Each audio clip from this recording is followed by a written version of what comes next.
ಬೆಳಗಾಂ ಈ ದೇಶದ ಇತಿಹಾಸ ಸೃಷ್ಟಿ ಮಾಡಿದಂಥ ಒಂದು ಜಿಲ್ಲೆ. ಇಡೀ ರಾಷ್ಟ್ರದಲ್ಲಿ ಬೆಳಗಾಂ ಒಂದು ರಾಷ್ಟ್ರದ ಭೂಪಟದಲ್ಲಿ ಅತಿ ಒಳ್ಳೆಯ ಸ್ಥಾನ ಪಡೆದಿದೆ. ಮೊನ್ನೆ ನಾನು ಯಾವುದೋ ಒಂದು ಹೋಟ್ಲು ಊಟಕ್ಕೆ ಹೋಗಿದ್ದೆ. ಇಲ್ಲಿ ಆ ಹೋಟ್ಲು ಮಾಲೀಕರು ಹೇಳ್ತಿದೆ, ನಾವು ಯಾರಿಗಾರು ಹೇಳ್ಬೇಕಾಯ್ತು ಬೆಳಗಾಂ ಎಲ್ಲಿದೆ, ಬಾರ್ಡ್ರಲ್ಲಿದೆ, ಗೋವಾ ಪಕ್ಕದಲ್ಲಿದೆ, ಹುಬ್ಳಿ ಪಕ್ಕದಲ್ಲಿದೆ ಅಂತ ನಾವೆಲ್ಲ ಹೇಳಬೇಕಾಯ್ತು. ಈಗ ನೀವು ಇಂಥ ಕಾರ್ಯಕ್ರಮ ಮಾಡ್ತಾ ಇರೋದು ನೋಡಿ ಬೆಳಗಾಂಗೆ ಒಂದು ದೊಡ್ಡ ಶಕ್ತಿ ತುಂಬಿದೆ.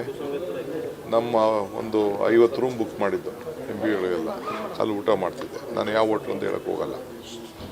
ಆ ರೀತಿ ಎಲ್ಲರೂ ಕೂಡ ಸ್ವಾಭಿಮಾನ ಹೆಚ್ಚಿಗೆ ಬಂದಿತ್ತು. ಸೊ ಅವತ್ತು ವರ್ಕಿಂಗ್ ಕಮಿಟಿ ಮೀಟಿಂಗು ಗಾಂಧಿ ಬಾವಿಲೇ ನಡೀತು. ಅಲ್ಲಿ ಮುಂದಕ್ಕೆ ನಾವೇನು ಮಾಡಬೇಕು ಅಂತೇಳಿ ನಮ್ಮ ಪಕ್ಷ ಮತ್ತು ನಮ್ಮ ಸರ್ಕಾರ ಎರಡೂ ಕೂಡ ಸಲಹೆನ ಸರ್ಕಾರಕ್ಕೆ ಕೊಡ್ತಾ ಇದೆ. ನಾವು ಅದನ್ನು ತೀರ್ಮಾನ ಮಾಡ್ತೀವಿ, ಅದನ್ನೇನು ಮಾಡಬೇಕು ಅಂತ ತೀರ್ಮಾನ ಮಾಡ್ತೀವಿ. ಅದೊಂದು ಐತಿಹಾಸಿಕವಾದಂಥ, ಎಲ್ಲಿ 100 ವರ್ಷದಿಂದ ಗಾಂಧೀಜಿಯವರು ಈ ದೇಶದ ಸ್ವಾತಂತ್ರ್ಯದ ನಾಯಕತ್ವವನ್ನು ವಹಿಸಿದ್ರು, ಅದೇ ಜಾಗದಿಂದ ನಾವು 100ನೇ ವರ್ಷದ ದಿನ ನಾವು Congress working committee meeting Mallikarjun Kharge ಸಾಹೇಬರು ಮತ್ತು ರಾಹುಲ್ ಗಾಂಧಿಯವರ ಮುಖಂಡತ್ವದಲ್ಲಿ ಆ ಒಂದು ಮೀಟಿಂಗ್ ಕೂಡ ನಡೀತು. ಅನೇಕ ನಿರ್ಣಯಗಳೆಲ್ಲ ಈಗಾಗಲೇ ತಿಳಿಸಿದ್ದೇವೆ. 100 ವರ್ಷ ಹಿಂದೆ ಏನು ತೀರ್ಮಾನ ಮಾಡ್ತು ಅದೊಂದು ದಾಖಲೆ ಕೂಡ ನಮ್ಮ ಹತ್ರ ಇದೆ. ಇವತ್ತೇನು ತೀರ್ಮಾನ ಮಾಡ್ತು ಅದು ದಾಖಲೆ ಕೂಡ ಇದೆ. ಆ ದಾಖಲೆನ 21ನೇ ತಾರೀಕು ಜೈ ಬಾಪು, ಜೈ ಭೀಮ್, ಜೈ ಸಂವಿಧಾನ್ ಸಮಾವೇಶದಲ್ಲಿ ಅದನ್ನು ಬಿಡುಗಡೆ ಅಂತೂ ನಾವು ಮಾಡ್ತೇವೆ. ಇನ್ನು ಕೆಲವು ಇತಿಹಾಸ ಪುಸ್ತಕಗಳು ಕೂಡ ಬಿಡುಗಡೆ ಮಾಡೋ ಕಾರ್ಯಕ್ರಮ ಇದೆ. ಇದಕ್ಕೆ ನಾವು ಇಡೀ ರಾಜ್ಯದ ಎಲ್ಲ ಕಡೆಯಿಂದ ಕನಿಷ್ಠ ಒಂದು 100 ಜನ ಬರಬೇಕು ಅಂತ ಅವ್ರಿಗೆ ಮನವಿ ಮಾಡಿದ್ದೆ. ಯಾಕೆಂದರೆ ಜನ ಜಾಸ್ತಿ ಬರೋದು ಮುಖ್ಯ ಅಲ್ಲ ನಮಗೆ, ಅವರು ಸಾಂಕೇತಿಕವಾಗಿ ಪ್ರತಿನಿಧಿಗಳಾಗಿ ಇಲ್ಲಿಗೆ ಬರಬೇಕು. ಅವತ್ತು ಎಷ್ಟು ಜನ ಬಂದಿದ್ದರು, ಇಡೀ ರಾಜ್ಯದಿಂದ ಎಲ್ಲ ದೇಶದ ಉದ್ದಗಲೂ ಕೂಡ ಅವತ್ತು 100 ವರ್ಷದ ಹಿಂದೆ ಬಂದಿದ್ದರು. ಸೊ ಅದಕ್ಕೆ ಮುಂದಕ್ಕೆ ಹಾಕಿದಿತ್ತು.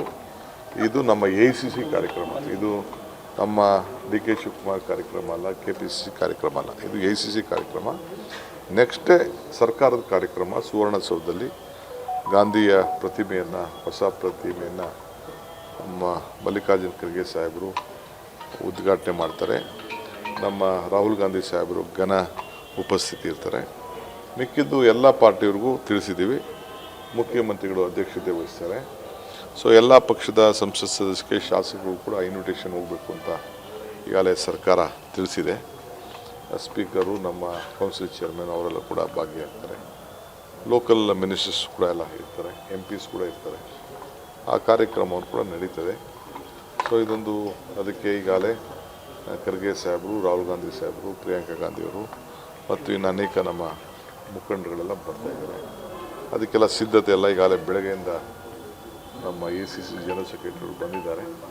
ಅವರು ಕೂಡ ಈಗಾಗಲೇ ರಿವ್ಯೂ ಮಾಡಿದ್ದಾರೆ. ನಾಳೆ ನಾವು ಧಾರವಾಡಕ್ಕೆ ಹೋಗ್ತಾ ಇದ್ದೀವಿ, ಅಲ್ಲೂ ಕೂಡ ಒಂದು ಮೀಟಿಂಗ್ ಮಾಡ್ತಾಯಿದ್ದೀವಿ.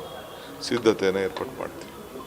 21ಕ್ಕೆ ಯಾರ್ಯಾರು ಬರ್ತಾರೆ ಕನ್ಫರ್ಮ್ ಆಗಿದೆ? ರಾಹುಲ್ ಗಾಂಧಿ ತಿಳಿಸ್ತೀವಿ. ಇಷ್ಟು ಹೊತ್ತಿಗೆ ಹೇಳಿದ್ದೀವಲ್ಲ, ಇನ್ನು ಮಿಕ್ಕಿದ ಇನ್ನೂ 3 ದಿನ ಇಲ್ಲೇ ಇರ್ತೀನಲ್ಲ.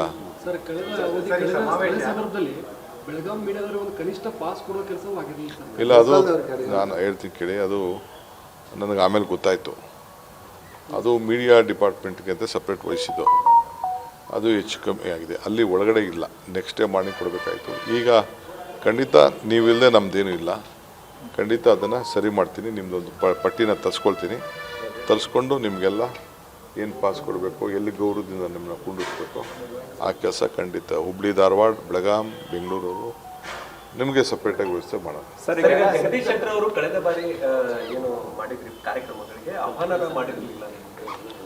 ಅವ್ರಿಗೆ ನೋಡ್ರಿ, ಕಲ್ಲಲ್ಲಿ ಅವ್ರ ಹೆಸರಿದೆ, ಎಲ್ಲಿ ಅಲ್ಲಿ ಕಲ್ಲಲ್ಲಿ ಇನ್ವಿಟೇಷನು ನಾನು ಕೊಡ್ತೀನಿ. ಸುಮ್ಮನೆ ಮೊಸಲ್ ಕಲ್ಲು ಹುಡ್ಕೊನೆ ಮಾಡ್ತಾಯಿದ್ದಾರೆ. ನಾನೇ ಹೇಳ್ತಾ ಇದ್ದೀನಿ, ಎಲ್ಲ ಪಾರ್ಟಿ MLAಗಳಿಗೂ ಇನ್ವೈಟ್ ಮಾಡ್ತಾಯಿದ್ವಿ, MPಗಳಿಗೆ ಇನ್ವೈಟ್ ಮಾಡ್ತಾಯಿದ್ವಿ. ಅವರು ಈ ಭಾಗದ ಸಂಸತ್ ಸದಸ್ಯರಿದ್ದಾರೆ, ಖಂಡಿತ ಅವ್ರಿಗೂ ಮಾಡ್ತೀವಿ. ನಮ್ಮ ಹೆಣ್ಮಗಳು MP ಅವರು ಪ್ರಿಯಾಂಕಾ ಆ ಹೆಣ್ಮಗಳಿಗೂ ಇನ್ವೈಟ್ ಮಾಡ್ತೀವಿ, ಲೋಕಲ್ ಮಂತ್ರಿಗೂ ಇನ್ವೈಟ್ ಮಾಡ್ತೀವಿ. ಎಲ್ಲ ಸರ್ಕಾರದ ಕಾರ್ಯಕ್ರಮ, ಇದು ಪಾರ್ಟಿ ಕಾರ್ಯಕ್ರಮ ಅಲ್ಲ ಗಾಂಧೀಜಿದು. ಇಲ್ಲಿದು ಯಾರು ಬೇಕಾದ್ರೂ ಬರ್ಬೋದು, ಬಿ ಜೆ ಪಿಯವ್ರು ಬಿಟ್ಟು, ದಳದವ್ರು ಬಿಟ್ಟು ನೀವೆಲ್ಲ ಬರ್ಬೋದು, ಸಾರ್ವಜನಿಕರು ಯಾರು ಬೇಕಾದ್ರೂ ಬರ್ಬೋದು. ಇದು ಪಬ್ಲಿಕ್ ಕಾರ್ಯಕ್ರಮ. ಈ ಸಮಾವೇಶ, ಈ ಜೈ ಭೀಮ್ ಎಲ್ಲರಿಗೂ ಸೇರಿದವರು, ಬಾಪು ಎಲ್ಲರಿಗೂ ಸೇರಿದವರು, ಸಂವಿಧಾನ ನಮ್ಮ ನಿಮ್ಮೆಲ್ಲರ ಆಸ್ತಿ, ಅದು ಎಲ್ಲರೂ ಸೇರ್ಬೋದು. ಸರ್ ಈಗ ಡಿನ್ನರ್ ಪೊಲಿಟಿಕ್ಸ್ಗೆ ಬ್ರೇಕ್ ಆಯಿತು ಸರ್. ಈಗ ನೀವು ಹೈಕಮಾಂಡ್ ನಾಯಕರು ಒತ್ತಾಯ ಮೇರೆಗೆ ಡಿನ್ನರ್ ಪೊಲಿಟಿಕ್ಸ್ ಬ್ರೇಕ್ ಆಯಿತು. ಈಗ ಸತೀಶ್ ಜಾರಕಿಹೊಳಿ ಆಪ್ತ 30ಕ್ಕೂ ಅಧಿಕ ಶಾಸಕರು ದುಬೈ ಹೊಂಟಿದ್ದಾರೆ ಸರ್. ನೋಡಪ್ಪ, ನನಗೆ ಅವೆಲ್ಲ ಏನು ಗೊತ್ತಿಲ್ಲ, ನಾನು ಅದೇನು ಮಾತಾಡೋಕ್ಕೆ ಹೋಗೋದಿಲ್ಲ, ಅರ್ಥ ಆಯ್ತಾ? ನಾಳೆ ಸುರ್ಜಿವಾಲ ಸಾಹೇಬರು ಇಲ್ಲೇ ಇದ್ದಾರೆ, ಅವ್ರನ್ನ ಭೇಟಿ ಮಾಡಿಕೊಂಡು ನೀವೇನು ಬೇಕಾದ್ರೂ ಮಾತಾಡ್ಕೊಳ್ಳಿ. ನನಗೂ ಇದಕ್ಕೂ ಯಾವ ಸಂಬಂಧನೂ ಇಲ್ಲ. ನಾನುಂಟು, ಪಕ್ಷದ ಸಂಘಟನೆ ಉಂಟು.